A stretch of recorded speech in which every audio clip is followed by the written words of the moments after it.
안녕하세요. 책데이트 시간입니다. 오늘 소개해드릴 책은 하버드 부자 수업이라는 책입니다. 무천강 지음, 에스더 옮김, 리드 출판에서 나온 책입니다. 이 책은 하버드에서 가르치는 돈을 벌고 쓰고 관리하는 법을 담고 있는데요. 사고방식부터 과학적 방법까지 알려주는 인생 머니 플랜을 소개하고 있습니다. 하버드에서는 개인의 자산관리 방법을 가르친다고 합니다. 단기간 내에 자신이 가진 돈의 가치를 최대로 끌어올릴 수 있는 법을 아는 사람과 모르는 사람의 차이가 확연히 나타나기 때문에요. 하버드의 자산관리 첫 시간은요, 두 가지 개념만 가르친다고 합니다. 첫째, 투자 행위와 소비 행위를 구분해야 한다는 것. 둘째, 매달 월급의 30%를 먼저 저축하고 남은 돈으로 소비해야 한다는 점입니다. 이것이 그 유명한 하버드 자산관리 비법이라고 하는데요. 하버드가 키운 청년들이 미래의 삶 속에서 부유함을 누리며 사는 이유는 이 두 가지 개념을 머리에 각인했기 때문이라고 합니다.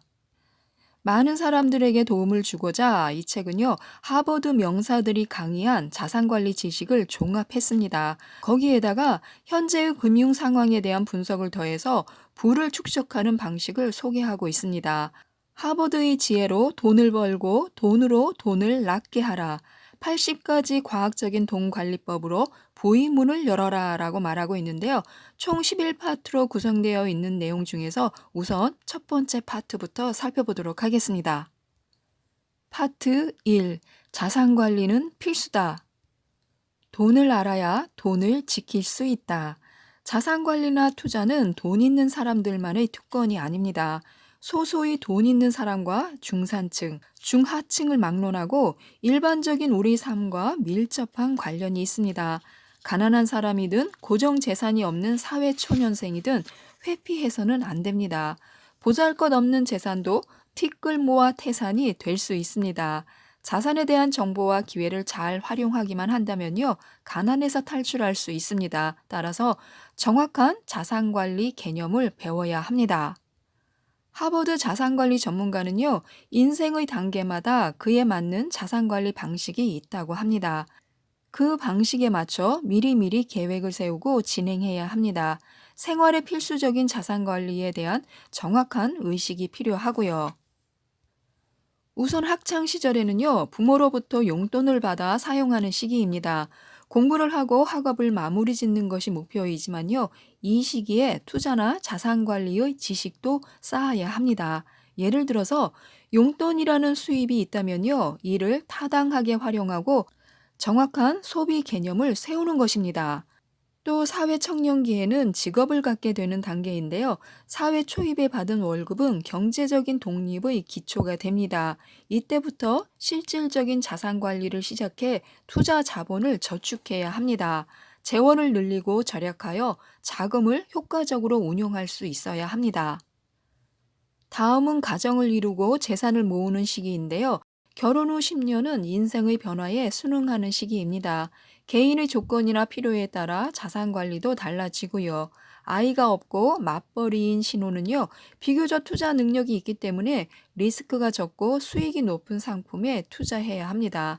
이에 반해서 아이가 있는 가정은요, 자녀 양육에 지출이 늘어나기 때문에 안정적이면서 높은 수익을 낼 수 있는 투자 전략을 구사하는 것이 좋습니다. 또 자녀들이 성장하는 중년기에는요, 자녀들의 교육 자금을 저축하는 동시에 부모를 부양해야 하기 때문에 병원비, 보험비 등에 대한 부담이 늘어날 수 있습니다. 전문화된 능력과 또 업무 경력이 쌓여서 수입도 상대적으로 늘어나기 때문에 대출 상환 방식도 탄력적으로 조절할 수 있습니다. 자녀들이 분가하는 중노년기에는요, 자녀들이 가정을 꾸리면서 교육비나 생활비 지출이 줄어들게 됩니다. 대신에 병원비와 보험료가 포함된 은퇴 자금 마련이 자산관리의 목적이 됩니다. 퇴직을 앞두고 있고 자금도 어느 정도 모았다면요, 안전성이 높은 보수적인 투자 방식을 통해 은퇴 후 새로운 사업에 대한 준비를 고려해 볼 수도 있습니다. 은퇴 후 노년기에는요, 자산 상태가 가장 여유로운 시기입니다. 하지만 여가 비용이나 의료비에 대한 부담이 다소 증가되기도 합니다. 은퇴 후의 생활을 즐기는 동시에 자산 관리에는 수비 태세를 갖춰야 합니다. 자본금을 지키는 것을 목표로 리스크가 높은 투자를 피해 건강과 생활에 영향을 주지 않도록 해야 합니다. 재산은 티끌 모아 태산으로 만들고 돈으로 돈을 굴리면서 모으는 것입니다. 반드시 안정적이고 타당한 자산 관리 계획을 세워야 재산을 모으는 목표를 점차 실현해 나갈 수 있습니다. 돈은 불릴수록 불어난다. 평소에 모아뒀던 돈에서 처음 자산 관리가 시작됩니다. 즉, 먼저 아껴둔 작은 돈으로 목돈을 만들고 그 목돈으로 더 큰 돈을 마련할 수 있습니다. 하버드 자산관리 전문가는요, 개인이 할 수 있는 전략적인 자산관리법을 제시했습니다. 그것은 아주 단순한 모으기, 아끼기, 투자하기인데요. 첫 번째, 모으기. 모으기의 기본은 매월 받은 월급의 일부를 은행에 저금하는 것입니다. 여기서 기억할 것은요, 선저축 후 소비를 해야 한다는 점입니다. 두 번째는 아끼기인데요. 매월 고정저축과 기본적인 생활 지출 외에 최대한 불필요한 지출을 막는 것입니다. 이렇게 아낀 돈은 은행에 넣어두었다가 자금이 충분히 모이면 투자를 진행할 수 있습니다. 세 번째가 투자하기인데요. 투자는 모은 돈과 아낀 돈으로 보험, 주식, 펀드 등의 자산 관리를 진행하는 것을 말합니다. 근검절약의 대가 록펠러가요, 어느 날 퇴근하고 버스를 타고 집에 가려고 하는데요. 주머니를 뒤져보니까요, 차비 10센트가 모자란다는 것을 알게 되었습니다. 비서에게 돈을 빌린 뒤에 내가 돈을 갚아야 한다는 걸 꼭 알려주게, 내가 잊어버릴지도 모르니까 라고 말했습니다. 그러자 비서가요, 신경 쓰지 않으셔도 됩니다. 10센트면 뭐 얼마 되지도 않는 돈인걸요 라고 말했습니다. 하지만 록펠러가요, 단호하게 이렇게 말을 했습니다. 어떻게 얼마 되지 않는 돈이라고 말할 수 있는가? 1달러를 은행에 넣고 2년이 지나야 간신히 얻을 수 있는 이자가 10센트라네 라고요. 한 푼 한 푼을 아껴서 그 돈을 결정적인 곳에 사용하는 것은 자산 관리의 기본입니다. 단 10센트라도요, 최대한 합리적으로 사용하려고 애써야 합니다. 하버드 출신의 학자가 돈을 아끼는 비결을 발견했는데요. 집에서 쓰는 일상용품 중에 쓸모없는 것은 절대 사지 않고 쓸모 있는 것은 절대 버리지 않는다는 원칙이었습니다. 이 비결은 모두가 알고 있는 방법이었는데요. 다만 사람들이 이를 너무 하찮게 여겼을 뿐이라고 합니다. 돈이 돈을 따르게 하라. 어떤 사람은 체력으로 돈을 벌고 어떤 사람은 기술로 돈을 법니다. 또 어떤 사람은 지식으로 돈을 벌고요. 그런데 안타깝게도 자산 관리를 잘하는 사람은 지극히 희소합니다. 조금만 지혜를 발휘해서 돈이 돈을 낳게 할 수 있다면요, 우리는 모두 부의 주인이 될 수 있습니다.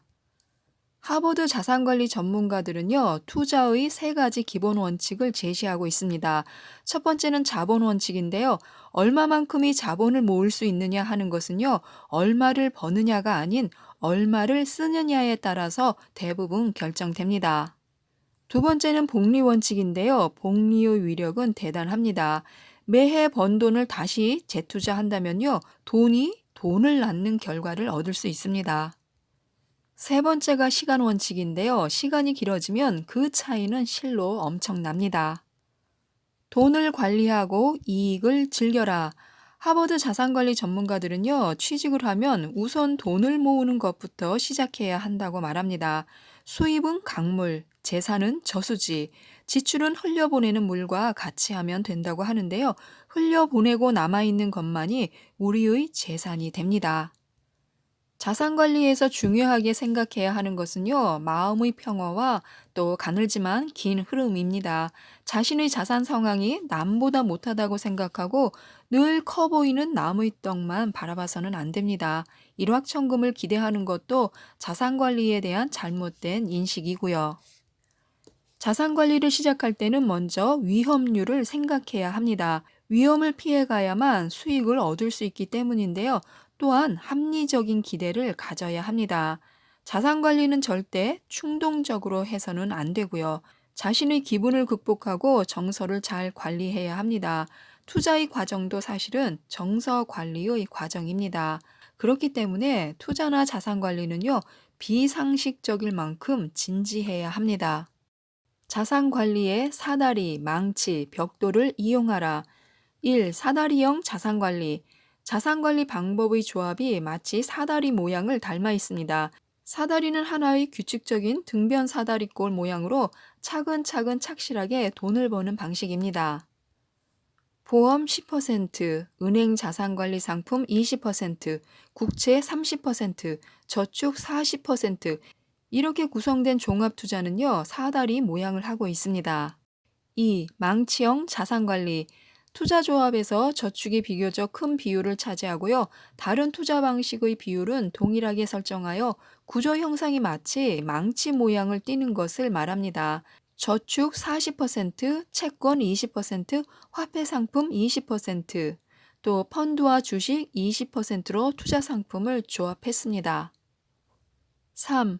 벽돌형 자산관리. 벽돌과 같은 직육면체의 모양을 하고 있는 자산관리법입니다. 리스크와 수익은 영원히 정비례한다라는 말처럼요. 위험한 투자를 비교적 타당하게 진행한다면 상당한 수익을 얻을 수 있습니다. 개방형 펀드 50%, 부동산 50%, 이렇게 벽돌형 투자 조합을 선택할 수 있습니다. 이런 벽돌형 자산 관리는요, 리스크가 큰 투자 상품을 포함하기 때문에 모든 고수익 가정에게 다 맞는 방법은 아닙니다. 투자자의 자산관리 개념과 수준, 또 리스크를 감당할 수 있는 능력을 중점적으로 봐야 하고요. 신중하게 선택해야 합니다. 가계부는 지출의 보안 장치다. 가계부를 쓰는 습관으로 내 재산에 안전 장치를 걸면요. 모호한 인생을 뚜렷한 인생으로 만들 수 있습니다. 가계부를 쓰는 것만으로도 지출을 컨트롤하고 지혜로운 소비로 이어갈 수 있는 것인데요. 지출을 통제하고 잔고를 늘림으로써 투자하는 데 충분한 자금을 제공받게 됩니다. 보통 가계부는 3단계를 거쳐서 쓸 수 있는데요. 1단계는 증빙서류, 영수증 모으기입니다. 가계부를 쓸 때마다 영수증을 꺼내보면요. 시간, 금액, 품명 등을 명확하게 확인할 수 있습니다. 습관을 들이고 나면 삶과 소비가 오히려 질서정연해집니다. 두 번째 단계는요. 월별 소비와 지출을 세분화하기인데요. 가정의 수입과 지출을 일목요연하게 정리하고 분석하기 쉽게 하려면요. 항목별로 분류하면서 기록해야 합니다. 3단계는요. 매월 수입과 지출에 대해 분석하고 다음 달 지출에 대한 예산을 설정하는 것입니다. 조정이 가능한 지출에 대해 계획을 잘 세우는 것이 지출을 통제하는 일의 핵심입니다. 지금까지 파트 1을 살펴보았는데요. 우리가 돈을 관리하지 않으면 돈도 우리를 관리하지 않는다고 합니다. 우리가 가진 자금에는 한계가 있습니다. 그렇기 때문에 더욱 심혈을 기울여서 자산 관리를 계획해야 합니다. 자금을 합리적으로 배치해야 원하는 만큼 돈을 벌 수 있다고 하는데요. 다음 파트 2에서 뵙겠습니다. 이상 책데이트였습니다. 감사합니다.